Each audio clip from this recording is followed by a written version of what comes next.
front four for defense. Obviously, Cam Ball comes back, but curious who else on that defensive line has stood out trying to replace Anton Gunkaj and Landon Jackson, as well as some of the interior guys who are gone. Yeah, I've said it before. Danny Sully had a really good spring, and Ian Griffard. I really like what those guys have been able to do. David Oakey is another guy that's very, very talented, that had a hamstring the first half of spring, so it set him back a little bit. If you go out on the edge, Quincy Rhodes, nobody's going to look better than Quincy Rhodes. He just hasn't had the opportunity as quite as much to play.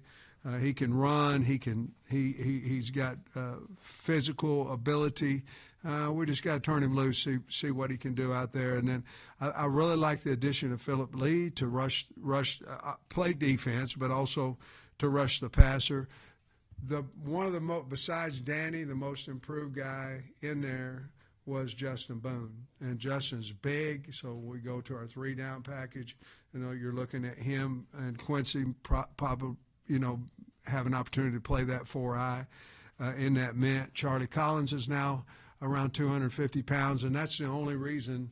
What has he been, 248 or something like that? And that's the only reason that he wasn't getting more reps last year, because you're looking at 220 and 225. And then Ken Talley's the other guy I probably should talk about, because he has rushing the passer ability too. So we'll see how many of those guys can convert and move inside the 4 eyes when we go into our 3-down line, and we got to figure out exactly who's going to be that stand-up guy. But we believe it would be, Charlie, Phillip Lee, Ken Talley. You talked about kind of battles throughout camp. Is there a specific battle that maybe has your eyes or fans at home should kind of be ready for to hear about a lot this fall? Corner. I think we're pretty talented. We're big. And we're talented. We can run. Corner has a lot of depth there, so that would be one of those positions. Who's going to be our top 6 wide receivers? What are we going to do with Marion Harris? We're obviously going to give him an opportunity to start for us. If he doesn't, where are we going to play him? And he's got an ample opportunity to start. I'm not saying that, but he's very vital to us because he can play several positions. Let's look at him. 282 pounds a year ago, 313 now. Ben, correct me, but, 311, 313 now. You got a whole different cat. You got a whole different guy. And so he's obviously going to run out there on the depth chart with the ones. It's his job to keep. But those guys would be running back. We feel like we have several there. Where's A.J. Green going to be in that? Where's he going? Where will Cam Settles? Is there going to be a role for Cam Settles? We're certainly going to run K.J. Jackson at times with the ones, the full ones, and let him get in there and see what he can do. I think it helped us doing it that way last year with Malachi, where he went into when he went into the Tennessee game. Not only did he believe he could do it, everybody around him on both sides of the ball believe he could. So we have some things there. And then I think finding a 4th linebacker is big, even though I think Waylon is setting in good position to do that. And then the last one, I think the biggest thing is where are we going to play these safeties? I feel like we have 5 to 6 that are ready to play. Who's going to run out there with the ones, where they're going to run out there with, and who can play boundary safety, strong safety, who can play hog, because we learned our lesson in COVID about that when, some guys would find out on Friday morning and we had to be ready to go play. And so we learned that, and I think those, to answer your question, those would be a few of those battles. One of the guys that you didn't mention when talking about the hog, Julian Neal, do you see him exclusively as a boundary cornerback? And if so, what makes him maybe better suited for that position? I see him as a corner. When Julian came up in the portal, he was really a no-brainer in that the way he played his position at corner, but he's big. And so now he could move, and, depending on how that all works out, could move to a hog position because he's got great size and speed and can tackle. So that would be something. Here's the thing. you got to find out who's going to play corner first. That's the bottom line. And then because they're big, who can we move to another position?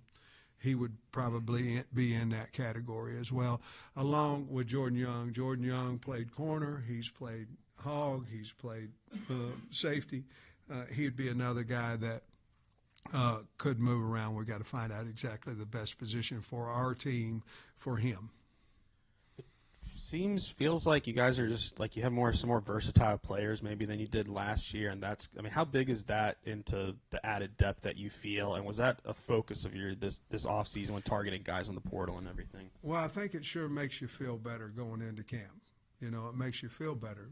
We have, you're not going, oh man, if so and so gets a hurt toe, we're dead in the water. That we don't feel that way at any position, and so it makes you feel a lot better. I think our guys did a good job of bringing in the right character guys and the right size. I think we put a lot of emphasis on size, bringing in guys that can run, but size. When I first got here, we couldn't necessarily get the size and speed guys across the board. We went for speed. We didn't care, really how big they were. We were trying to get fast. And now we feel like we can get both, and I think that's why we did it. I feel really good about the special teams, too, really good about the special teams, which the depth chart will tell you we've got faster and bigger guys to help us on that, along with our kickers and punters. So, yeah, I think we're excited about the depth and the competition, and as you well know, that'll make you a better team. Sticking with size, I think both of those safeties you mentioned, Mitchell is 222 and Worth's about 225. That's some big old world safeties. They're big, and they look, they don't look like me. They look good, and very can run, but they'll hit you now. And we got a little bit of Miguel last year, really played really good in the bowl game, but he played some ball before at Florida, but we kind of Larry will be so much different this year because he is bigger, he's faster and all that, but also we know where to play him. A year ago, if you remember, Trey, we played him inside a linebacker, to start out because he's big and can run. He ran 47-something in the 400 meters in high school. Very, very talented guy that will hit you. So, I always thought if you had really good linebackers that could run, which we do, and you had put fear in the offense with your big safeties, you could be pretty good on defense, and I feel real comfortable that that's what we have. We didn't get to see Jordan in the spring, but you mentioned plan to start him out at nickel. Was that always the thought process with him? Yes, exactly. That was it. With him, he also wanted to play corner. I think when he first came in, he's gotten bigger. He had the surgeries on the shoulders, but he's gotten bigger. I really like him. He's done a really nice job of getting his strength back. But for us, it was always the nickel. For him, and he can play corner as well. So that was a plus. For us, it was always a nickel, him a little bit more corner as well. Cam told us in Atlanta that You look good, man. Appreciate that. You do. You look good. Getting better. Cam told us in Atlanta that he had tweaked the elbow, I don't know, sometime earlier in his career. I'm wondering, could he have more explosion this year? And what's kind of Cam's top end? I think one of the things he was concerned about this summer, which needs to take a back seat for obviously his father passing away. It's him talking, not me. It was him being in the right shape because he knows this is his senior year. He obviously wants to represent the team, himself, and his daddy. But he seems to be in really good shape to me. I think he's been playing with a bum elbow for at least 10 games. I think you'll see a better player. He's always been athletic, always been strong, but I'll let Ben address that part of it. But he has full clearance, and so therefore we think that we're going to get the best season out of him. And I have no doubt that we will get his best season. In Atlanta, you made the comment to the local reporters that you were excited about the season. You could be at the lake, but you have that opportunity, but you're not. And I'm wondering, between that and your hip and just feeling better, how rejuvenated you feel personally going into this season? Yeah, it's frustrating, I mean, it's not similar, but it's frustrating when you can't do what you want to do. I mean, it's frustrating. And guys, to be honest with you, coaching, getting off a cart, it's not the same as being right next to them. It's just not. And yeah, I feel good. I feel good about. I wouldn't feel as good if I didn't feel as good about the team, but I feel really good because I feel good about the team. I'm not talking about just the player. I mean, the guy out there playing. I like this team now. I like the how they like each other and compete against each other. But yeah, I don't want to go to the lake. I mean, I've got plenty of time. Hunter gives me time off.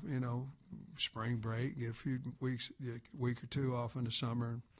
I got plenty of time to get down to the lake. I'm going to be the head coach right here and win a bunch of games. Hey, Sam. Trey there in the back with the Big Trail Nation, new to the program here. Happy to be here. I hope you take it easy on me, too. What's that? I hope you take it easy on me as well. Oh, man, I'm a pretty easygoing guy most of the time. Given what roster turnover has turned into now in college football, and as long as you've been doing this, does that make you look differently at what chemistry or team continuity is, and maybe with this group specifically? What do you feel like you have? Makes you look at the families more. Now, we have a very short window, but you have to know you have to know their parents. I think we've done a good job of identifying guys through identifying their parents. I think that makes a big difference. For instance, Quentin Green called me the day before the portal opened this spring and said, "My kid's not going anywhere. I just want you to know that." Man, whew, thank you, Lord. But at the same time, he could have called and said, "Hey, my son needs X number of millions of dollars, or he's leaving." One of them right, one of them wrong. I don't know. That didn't happen. I didn't have to talk about it. So in the portal world, you're looking for people that want to be hogs, want to stay hogs, want to give us opportunity to keep them as hogs. And a lot of times that comes from either a understanding agent or parents or both, along with the young man. Cam Ball could have went for a whole bunch of money. He didn't. Why? He loves the Hogs, has for a long time. So you have to look at all those different things. And then if you have people go in the portal, you can't sit around and go, "Oh, my Lord," you got to go, "Okay, I got an opportunity to try to better the football team." And it doesn't. I'm not saying it doesn't have to necessarily be in that position. I have a scholarship here. I have money available here.